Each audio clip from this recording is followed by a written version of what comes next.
क्लर्की पर हिंदी चाहिए। हिंदी को राजभाषा मान लेने के लगभग 44 वर्ष बाद भी भारत भर में हिंदी प्रयोग की स्थिति किसी से छिपी नहीं है। यह आज भी अत्यधिक दयनीय बनी हुई है। यह बात भिन्न है कि सरकारी विभागों, उपक्रमों, बैंकों में हिंदी अधिकारियां कर्मचारियों की भांति भी हुई हैं और अब आज भाषा विभाग के परिपत्रों को परिचालित भी किया जाने लगा है। झूठ-मूठ नामपट्ट भी द्विभाषिक बना लिए गए हैं और द्विभाषिक फॉर्म भी पर्याप्त मात्रा में छप गए हैं। हर बैंक में यहाँ हिंदी में लिखे बैंक स्वीकार किए जाते हैं कि तख्ती लटक गई है। राष्ट्रपति जी ने संसदीय राजभाषा समिति की सिफारिशों को अधिकांशतः स्वीकार करके उन्हें लागू करने का आदेश भी जारी कर दिया है, परंतु क्या यह बात विश्वासपूर्ण कही जा सकती है कि हिंदी प्रदेशों में भी इसका समुचित प्रयोग किया जा रहा है? वास्तविकता तो यह है कि जहां हिंदी का प्रयोग हो रहा है, बड़ी मजबूरी में हो रहा है। कहीं संसदीय राजभाषा समिति के निरीक्षण की तलवार लटकी है तो कहीं राजभाषा विभाग के किसी अधिकारी के दौरे की। हिंदी कार्यबल उपेक्षा का पात्र बना हुआ है और हिंदी अधिकारी ताड़न के अधिकारियों के बीच फंसा हुआ है।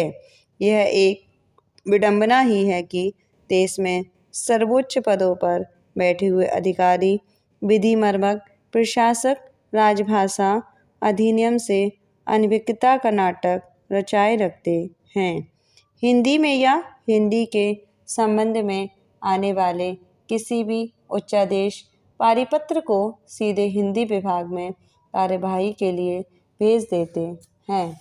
अब भला जिस कागज पर उच्चाधिकारी को निर्णय लेना है उस पर बेचारा हिंदी अधिकारी आखिर क्या कार्यवाही करेगा? मतलब यह है कि पहले आए इसका अनुवाद कर दीजिए, हमारी समझ में हिंदी नहीं आती। देखा गया है सिर्फ हिंदी में जारी किसी भी पत्र परिपत्र की अक्सर ऐसी ही दुर्गति होती रहती है।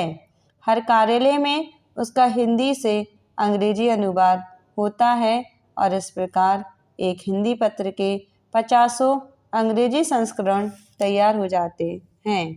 हिंदी प्रचार प्रसार कार्यबल अथवा जरूरी अनुवाद के लिए नियुक्त स्टाफ का कार्य भी हिंदी को आगे बढ़ाना नहीं अपितु अर्ध शिक्षित अल्प शिक्षित लोगों के लिए अंग्रेजी में अनुदित हिंदी सामग्री जुटाना भर रह गया है। ध्यान से देखें तो पाएंगे कि यदि भारत का प्रत्येक नागरिक हिंदी में कुछ एक काम करने लगे तो संपूर्ण देश में बहुत आसानी से हिंदी प्रयोग का वातावरण बन सकता है। इसके लिए ज़रूरत है कि मंत्रीगण, संसद सदस्य, विधानसभाओं के सदस्य, उच्च प्रशासनिक अधिकारी, निगमों के अध्यक्ष निदेशक, कॉलेजों के प्रिंसिपल, विभाग अध्यक्ष अपने छोटे छोटे कार्य, हस्ताक्षर, टिप्पणियाँ हिंदी में लिखनी शुरू कर दें। चेक हिंदी में काटें। हिंदी में आने वाले पत्र परिपत्रों के हिंदी अनुवाद ना मांगें। थोड़ी सी हिंदी पढ़ना सीख लें।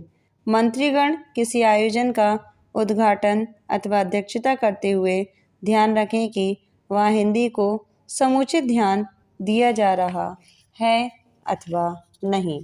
राजभाषा हिंदी को सरकारी दफ्तरों, सार्वजनिक बैंकों, उपक्रमों, संस्थानों, रेलवे, डाकघरों, बीमा कंपनियों में प्रभावकारी ढंग से लागू करने का एकमात्र उपाय यह है कि समस्त लिपिकीय कार्य मातृ हिंदी में किए जाएं।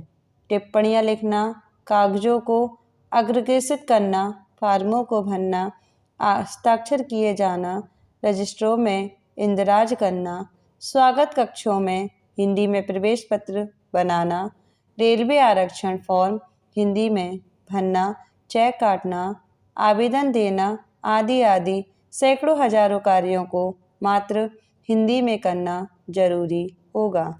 ये समस्त कार्य चपरासी से लेकर चेयरमैन तक, संतरी से लेकर मंत्री तक, नर्सरी टीचर से लेकर 22 प्रिंसिपलों तक, मोहल्लों नेताओं से लेकर मंत्री, मुख्यमंत्री, प्रधानमंत्री तक किए जाने लगे तो फिर देखिए हमारी राजभाषा और हम सम्मान के कितने बड़े भागीदार बनते हैं।